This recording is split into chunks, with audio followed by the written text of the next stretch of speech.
నోవాహు నిందారహితుడిగా కనబడ్డాడంట, నీతిమంతుడిగా కనబడ్డాడంట. ఇప్పుడు మా నీతిమంతులు లేడు, ఒక్కడును లేడు. కనీసం ఆయనలో విశ్వాసం ఉంటే నీతిగా ఎంచబడతాంగా.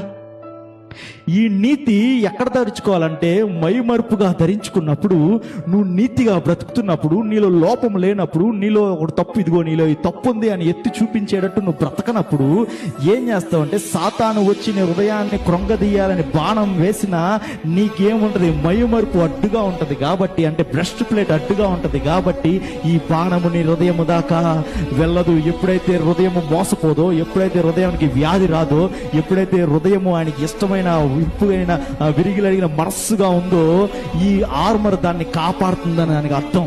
నీ మనస్సు వికారముగా, నీ మనస్సు విరిగిపోయి, నీ మనస్సు అసూయతో, నీ మనస్సు ద్వేషంతో, నీ మనస్సు కుళ్ళుతో, నీ మనస్సు దురాశతో, నీ మనస్సు నిరాశతో నిండిపోయింది అంటే ఏం లేదో తెలుసా, నీతి అనే మైమరుపు దేవుని కవచం ఏదో వాడు మిస్ చేసుకున్నావు.